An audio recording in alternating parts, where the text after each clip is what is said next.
Hello students. Now we step confidently into Unit 2, Parallel Algorithm Design. And I want you to stay fully attentive because these questions are extremely important for your semester examination. I explain everything calmly, clearly, and with full energy, just like I do in a real classroom. So even the youngest learner understands without fear. We begin with the question, explain any 3 data decomposition techniques with examples. Data decomposition means breaking a large data set into smaller parts so multiple processors work at the same time. One common technique is block decomposition, where data is divided into equal-sized blocks and each processor handles one block, such as dividing a large matrix into smaller submatrices. Another technique is cyclic decomposition, where data elements are distributed in a round-robin fashion so load is balanced, like assigning every alternate element of an array to different processors. A third technique is block cyclic decomposition, which combines both block and cyclic ideas, where small blocks are distributed cyclically to balance load and reduce idle time. These techniques help improve speed and efficiency in parallel systems. Now, let us move on to our next important topic, task characteristics. From this topic, we can expect questions such as, explain different characteristics of tasks. Tasks are individual units of work in a parallel algorithm, and understanding their characteristics is very important. One key characteristic is task size, which refers to how much computation a task requires. Another characteristic is task granularity, which tells whether tasks are fine-grained with small work or coarse-grained with large work. Tasks may be independent or dependent, meaning some tasks can run alone while others must wait for results from previous tasks. Tasks also differ in execution time, and unequal execution times can cause load imbalance if not handled properly. Now, let us move on to our next important topic, inter-task interactions. From this topic, we can expect questions such as, what are the characteristics of inter-task interactions? Inter-task interaction refers to communication and coordination between tasks. One important characteristic is communication volume, which is the amount of data exchanged between tasks. Another characteristic is communication frequency, meaning how often tasks need to communicate. Synchronization is also important, because some tasks must wait until others complete. The pattern of interaction, whether regular or irregular, also affects performance. High interaction usually increases overhead and reduces efficiency. Now, let us move on to our next important topic, containing interaction overheads. From this topic, we can expect questions such as, explain the different methods for containing interaction overheads. Interaction overheads reduce performance, so they must be controlled carefully. One method is increasing computation to communication ratio, where tasks perform more computation before communicating. Another method is using efficient communication patterns that reduce unnecessary data exchange. Overlapping communication with computation also helps, where tasks compute while communication happens in the background. Reducing synchronization points and grouping communications together further minimizes overhead. Now, let us move on to our next important topic, mapping techniques for load balancing. From this topic, we can expect questions such as, what are mapping techniques for load balancing? Explain at least 2 mapping techniques. Mapping techniques decide how tasks are assigned to processors to ensure balanced workload. One technique is static mapping, where tasks are assigned before execution based on prior knowledge.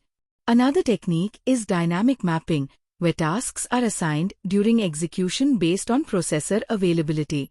Static mapping has low overhead but may cause imbalance, while dynamic mapping adapts to workload changes but requires more coordination. Now, let us move on to our next important topic, dynamic mapping techniques. From this topic, we can expect questions such as, explain classification of dynamic mapping techniques. Dynamic mapping techniques are classified based on how tasks are distributed at runtime. One type is centralized dynamic mapping, where a central controller assigns tasks. Another type is distributed dynamic mapping, where processors share the responsibility of task assignment. Self-scheduling is another approach where idle processors request tasks. These methods improve load balance in unpredictable workloads. Now, let us move on to our next important topic, parallel algorithm models. From this topic, we can expect questions such as, explain any 3 parallel algorithm models with suitable examples. Parallel algorithm models provide structured ways to design parallel solutions. The data parallel model applies the SAM operation to different data elements simultaneously, such as vector addition. The task parallel model assigns different tasks to different processors, like one processor sorting while another searches.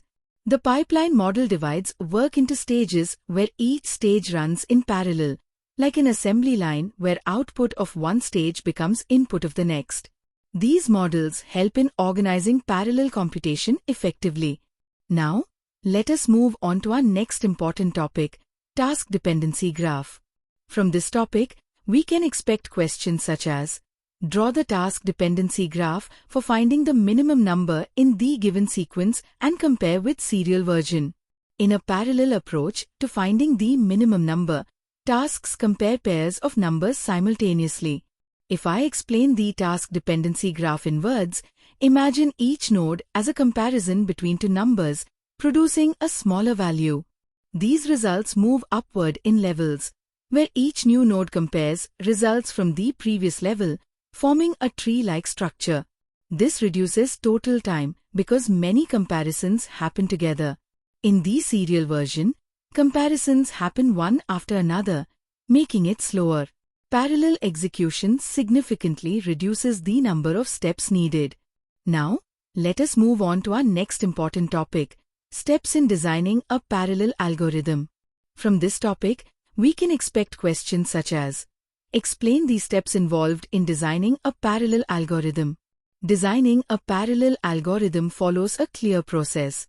First, the problem is decomposed into smaller tasks. Then, dependencies between tasks are identified. After that, tasks are mapped to processors carefully to balance load. Communication and synchronization needs are analyzed. Finally, performance is evaluated and optimized. Each step ensures the algorithm runs efficiently on parallel hardware. Now, let us move on to our next important topic, serial and parallel algorithms. From this topic, we can expect questions such as, differentiate between serial and parallel algorithms with suitable example. A serial algorithm executes one step at a time on a single processor, such as adding elements of an array one by one. A parallel algorithm divides the work and executes multiple steps at the same time using many processors, such as summing parts of the array simultaneously and combining results. Serial algorithms are simple but slow for large problems, while parallel algorithms are faster but require careful design. With this, students, we complete Unit 2. And if you understand these explanations deeply, you stand strong and confident for your semester examination.